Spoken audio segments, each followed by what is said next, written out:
The Unwanted Beast. The Andromeda Coalition's supreme biodiversity auction wasn't a place for sentimentality.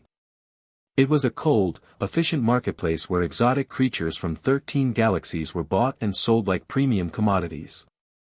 The auction hall aboard the massive trade vessel SM Transvalue stretched for nearly a kilometer, its polished floors reflecting rows upon rows of containment pods.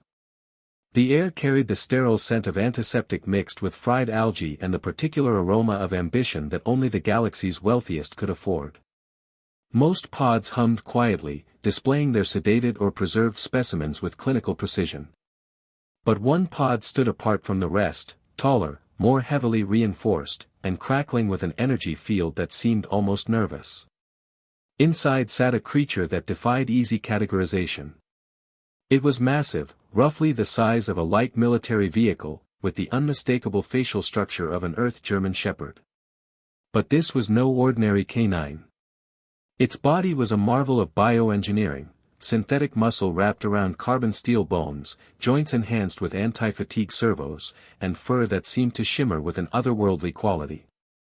Its amber eyes tracked every movement in the hall with calculated precision, blinking exactly once every 8 seconds, not from curiosity, but from careful observation. 10-year-old Callum stood before the containment pod, absurdly underdressed for such an important galactic event. His hoodie and sneakers looked comically out of place among the formal attire of alien aristocrats and corporate buyers. Sugar crumbs still clung to his cheek from breakfast, and he clutched a tablet nearly as large as his torso. Callum had learned many things from his grandfather, a man who had accidentally become a war hero after tripping into an airlock during the Battle of Tangent 6. Most of these lessons were absorbed by accident, often while his grandfather was unconscious. One particularly useful skill was how to override biometric bid restrictions using nothing more than a piece of foil and strawberry glue. The pod's label flickered with an obvious error, a Lamb Shepherd dog. The misspelling had somehow survived 3 levels of translation AI and final bureaucratic approval. No one had bothered to correct it, mainly because no one wanted the creature inside. The auctioneer's voice cut through the hall in 7 languages simultaneously, creating a cacophony that was only slightly less irritating than it sounds. Next lot, genetically enhanced terrestrial variant from the Terran debris system. Originally designed for military companionship, then, reclassified. The word reclassified sent a ripple of concern through the crowd. Even the tentacled investors from the Vermis belt paused their digestive routines. Everyone knew what reclassification meant: failed temperament tests. Unpredictable behavior. Potential danger. Bidding opened at 12 units of superior-grade platinum. Within minutes, it had dropped to 8, then 3. A nervous murmur suggested the creature might be radioactive. The price flatlined, no takers. That's when Callum pressed the bid button. The collective gasp that followed was audible across species. All eyes turned to the small human boy who had just bid on the galaxy's most unwanted creature. "I have 4 galactic tokens, a half-eaten snack bar, and 400 Earth credits in untraceable gift cards," Callum announced, his young voice carrying across the stunned silence. The auctioneer, a 4-eyed ex-diplomat named Praxis Jan, stared at him for a moment that stretched like taffy. She was tired of her job and mildly curious to witness what would happen next. "Acceptable," she said with resignation. The transaction was recorded. The containment field deactivated with an electronic sigh. As Callum approached the now open pod, the massive creature remained perfectly still. The crowd leaned forward collectively, expecting violence or chaos. Instead, the bioengineered dog took one slow, deliberate step forward, lowered its enormous head, and gently licked the boy's hand. "What just happened?" someone whispered. A Zenovian diplomat dropped his cocktail. Praxis Jan made a note in her ledger, possibly not aggressive. Unexpected emotional response. Requires monitoring. In that moment, something extraordinary occurred. A 10-year-old human boy in a hoodie stood nose to nose with a bioengineered beast larger than most vehicles, and it seemed like the most natural thing in the galaxy. The image would burn itself into galactic memory and change both their lives forever. An unlikely partnership. The creature Callum had impulsively purchased was transported to his family's quarters aboard the civilian trade cruiser Dorothy's Incident, a ship that, despite its ominous name, had only caught fire twice in recent memory. Callum decided to call his new companion Gravox, because it sounded like it could be a breakfast cereal, and he thought that was funny. Gravox was housed in a repurposed cargo bay, the only space large enough to accommodate his impressive bulk. His tail alone was responsible for the accidental destruction of 3 vacuum-sealed crates of exotic mushrooms, which later caused what galactic news would euphemistically call a minor international hallucination incident. The dog's body was a fascinating contradiction, part synthetic precision, part organic warmth, and entirely absurd in its scale. His bones had been reinforced with carbon steel, his joints enhanced with anti-fatigue servos that hummed softly when he moved. Somewhere in his chest cavity was a fusion-powered organ of unknown purpose that created a gentle vibration whenever he sneezed, which happened more often than expected for a military-grade bioweapon. Within a week, Gravox had learned 748 commands in 7 different languages. He taught himself to bypass security doors through careful observation and had once barked with such subharmonic force that a passing health inspector briefly forgot what species he belonged to. Despite his intimidating capabilities, he seemed most content when simply existing near Callum. For his part, Callum had never felt more normal. He ate breakfast beside a dog the size of a small spacecraft. He walked Gravox through the ship's hydroponic garden rings, carefully navigating around the more delicate plant specimens. He even programmed a voice synthesizer that gave Gravox the speaking pattern of what sounded like a retired mob enforcer from old Earth movies. "Kid," Gravox said one morning, staring out a viewport at the passing space station, "this place smells like industrial laundry detergent and profound disappointment." They had become a unit, but their unusual partnership had not gone unnoticed. From the depths of Coalition military headquarters, eyes were watching, specifically, the eyes of General Kesh Voran, head of the Department of Unresolved Biological Mistakes. General Voran squinted at surveillance footage of the boy and his massive companion. "That's not a pet," he muttered to his aide, pouring himself a drink from a flask clearly labeled, "Do not inhale fumes." "That's a walking violation of interstellar stability protocols." The aide, technically a junior ethics analyst but practically a professional worrier, cleared his throat nervously. "Sir, we flagged that creature during Project Loyal Hound. It was the only prototype to demonstrate what our scientists called recursive autonomy and tactical emotional manipulation." "You're telling me it's emotionally manipulative?" "It bonded with a child on camera, sir." General Voran stared at the screen where Callum was teaching Gravox to play what appeared to be an intergalactic version of Fetch. "By the Void's empty heart," he whispered. The general knew that a weapon capable of inspiring genuine affection was far more dangerous than any traditional armament. Loyalty couldn't be programmed or purchased, it had to be earned. And somehow, a 10-year-old boy with pocket change had accomplished what their best military psychologists had failed to achieve. Meanwhile, aboard the Dorothy's Incident, Callum and Gravox were blissfully unaware that their friendship had been classified as a potential threat to galactic security. They spent their days exploring the ship, with Gravox providing commentary on everything from the quality of the recycled air, needs more oxygen, less existential dread, to the efficiency of the navigation systems. Your species pilots ships like you're actively trying to get lost. But their peaceful routine was about to be interrupted. General Voran had made his decision, and when military bureaucrats made decisions, things tended to explode shortly thereafter. The Department of Unresolved Biological Mistakes was preparing to resolve what they saw as their biggest mistake yet. Neither Callum nor Gravox knew that their next ordinary morning would be their last aboard the trade cruiser. Change was coming, whether they were ready for it or not. The Great Escape. It didn't take long for the wheels of military bureaucracy to turn. One diplomatic misunderstanding involving 6 crates of laughing gas and an ambassador with severe allergies led to the Dorothy's Incident being flagged for routine inspection. The boarding party arrived with the subtlety of a controlled explosion. Special operations soldiers in armor that gleamed like polished gilt swarmed the ship. Alarms screamed throughout the corridors as emergency lights bathed everything in aggressive red. Gravox's roar shook the hull plating, a sound that seemed to come from somewhere deep in the Earth's prehistoric memory. Callum dove behind a crate labeled "mildly dangerous fruit" and frantically worked his modified gaming console, hacking into the station's security network. Through the surveillance feeds, he tracked Gravox as the massive dog was cornered in the main docking bay. Soldiers surrounded him in a perfect circle, their weapons trained with military precision. One soldier stepped forward, his voice amplified by his helmet speakers. "Stand down, biological asset." Gravox tilted his enormous head thoughtfully, then replied in his programmed mobster accent, "How about you bite me instead?"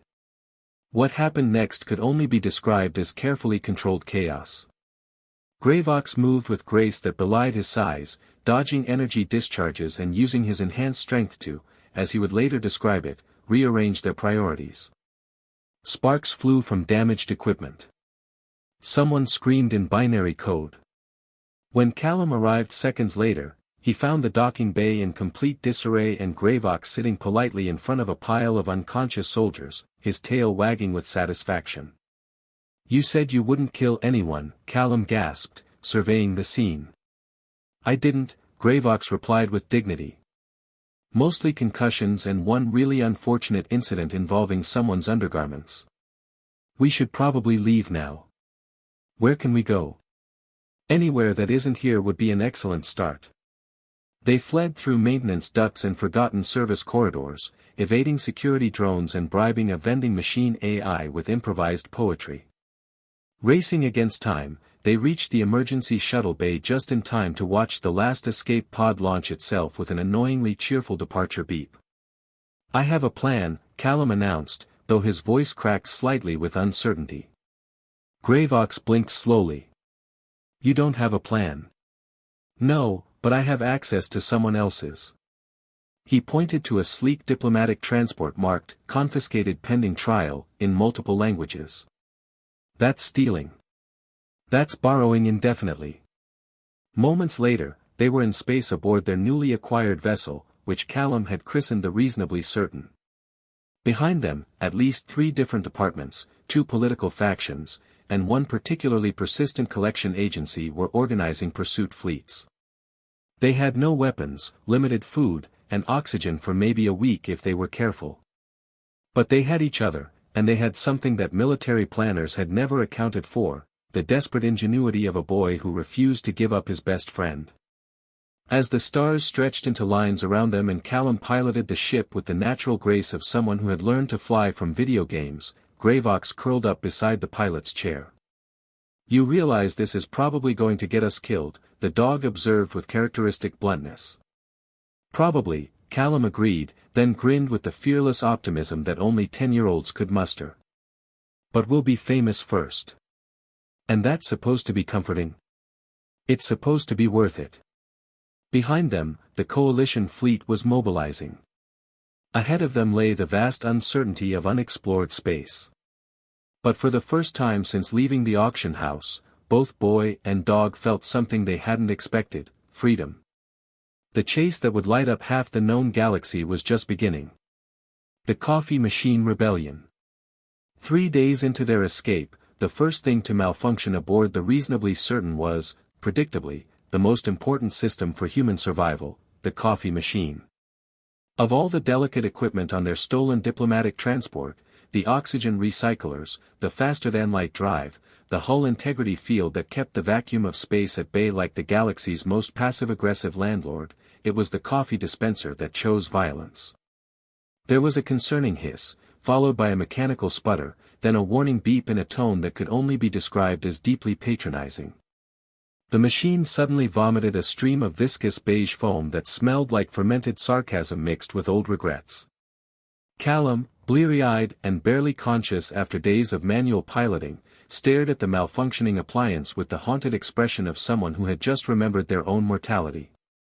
"It's achieved sentience," Gravox observed from across the room, where he was delicately balancing a data pad between his massive paws while monitoring their pursuers.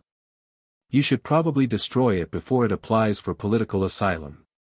I just wanted caffeine, Callum groaned.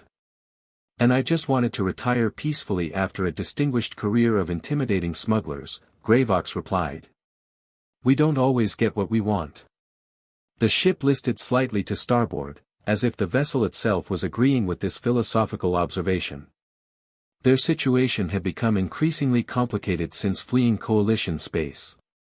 Interstellar news feeds were running the story under headlines like, Boy and Beast Steal Ship, Crash Diplomatic Relations, which wasn't entirely accurate except for the part about the diplomatic relations, which they had indeed misunderstood until the screaming began. General Voron had personally taken charge of their pursuit, deploying what he euphemistically called retrieval specialists across 3 star systems. These specialists were less interested in retrieval and more focused on what military euphemisms typically described as permanent problem resolution. But Callum and Gravox had advantages that military planners couldn't account for. They were unpredictable, highly motivated, and operating with the kind of desperate creativity that only emerged when facing impossible odds. Also, Gravox had an uncanny ability to hack ship systems using what he called aggressive technical persuasion, which mostly involved strategic application of his enhanced claws. We need supplies, Callum said, finally giving up on the coffee machine and settling for reconstituted protein paste that tasted like disappointment. And fuel. And probably new identities. I know a place, Gravox said, his tail thumping against the floor with the rhythm of someone who had just remembered something important. There's a free port in the Nexus Drift. No questions asked, no records kept, and they accept payment in practically anything. What's the catch? It's run by pirates, smugglers, and the kind of entrepreneurs who consider legal to be more of a suggestion than a requirement. Callum considered this. So, people like us? Exactly like us. As they adjusted course toward the Nexus Drift, neither of them noticed the small tracking beacon that had been quietly attached to their hull during the chaos of their escape. General Voron's specialists were patient, professional, and very good at their jobs. The next phase of their adventure was about to begin, and it would test not just their ability to stay one step ahead of their pursuers, but their trust in each other. In a galaxy where friendship was often treated as a commodity to be bought and sold, they were about to discover what loyalty truly meant. The coffee machine gave one final, defiant burp and went silent, as if it too understood that bigger challenges lay ahead. Home among the stars. The Nexus Drift was exactly what Gravox had promised, a collection of interconnected space stations, derelict ships, and floating platforms that existed in the gray areas between official star charts. It was the kind of place where questions weren't asked and answers weren't given, where the economy ran on barter and the law was whatever the person with the biggest gun said it was. Callum piloted the reasonably certain through the maze of docking tubes and salvaged hulls, following NAV beacon signals that flickered in languages he didn't recognize. The air here smelled of recycled atmosphere, engine fuel, and the particular mixture of hope and desperation that defined frontier life. Welcome to paradise, Gravox said dryly as they docked at a station that looked like it had been assembled from spare parts and stubborn determination. Try not to make eye contact with anything that has more than 4 eyes. They had barely stepped off their ship when the tracking beacon General Voron had planted made its presence known. Military vessels materialized from hyperspace with the precision of a well-executed ballet, surrounding the Nexus Drift in a perfect containment formation. Attention citizens of the Drift, General Voron's voice boomed across all communication channels. We are conducting a routine security operation. Surrender the fugitives and there will be no interference with your activities. What the general hadn't counted on was the Drift's fundamental philosophy: nobody liked being told what to do by people in shiny uniforms. Within minutes, the entire station had transformed from a collection of independent operators into a unified defense force. Routine security operation, laughed Captain Zara Blackwood, the Drift's unofficial leader and official troublemaker. Boys, I think the military just insulted our hospitality.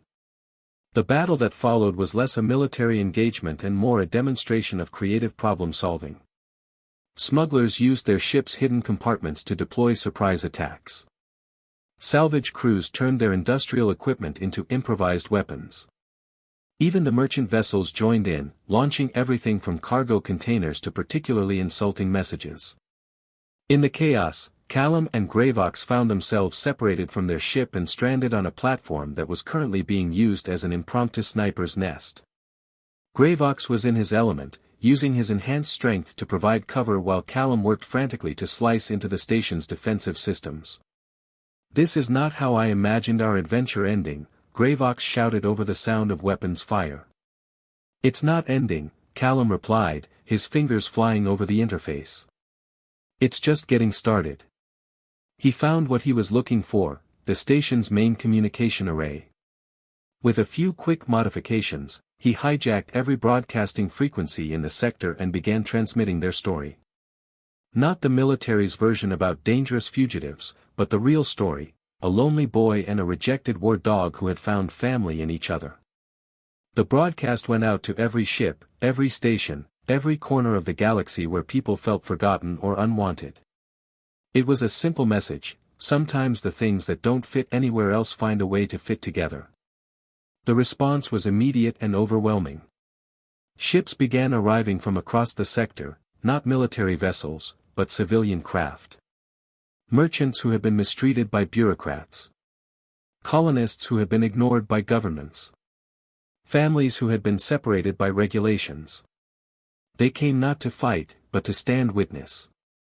General Voran found himself facing not just a collection of pirates and smugglers, but a growing fleet of ordinary people who had decided that sometimes the law was wrong and friendship was more important than regulations. "Sir," his aide said quietly, "we're receiving thousands of messages. People are calling the boy and his dog heroes. There are petitions, protests, and at least 3 documentary crews requesting interviews."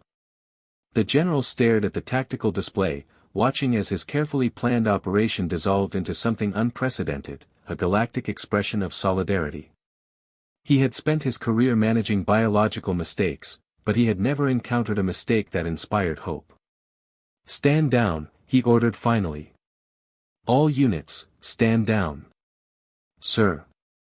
"Some mistakes," the general said slowly, "are worth making." 6 months later, Callum and Gravox had become something they never expected: celebrities. Their story had spread across the galaxy, inspiring others to look beyond the surface and find value in the unwanted and overlooked. They received offers to appear on talk shows, to endorse products, to have their story made into a dozen different forms of entertainment. But what they really received was something more valuable: a home. The Nexus Drift had officially adopted them, making Callum the youngest citizen in the station's history and Gravox the first bioengineered dog to hold a legitimate resident permit. "So what now?" Gravox asked one evening as they sat in their quarters, watching the stars while past the viewport. "Now we help others," Callum said. "There are probably lots of kids out there who need a friend. And lots of creatures who need someone to believe in them. Sounds like a plan. It sounds like an adventure." Together, they had learned that sometimes the most important discoveries happen not in laboratories or auction houses, but in the quiet moments when 2 unlikely souls recognized something in each other that the rest of the galaxy had missed. They had found that friendship wasn't about matching specifications or meeting expectations, it was about choosing to see the best in each other, even when the rest of the universe saw only problems. The coffee machine in their new quarters worked perfectly, though Gravox still insisted it was plotting something. Some things, he claimed, never really changed. But he was wrong about that. Everything had changed. They had changed it, one friendship at a time, one choice at a time, one adventure at a time. And this was just the beginning. The end.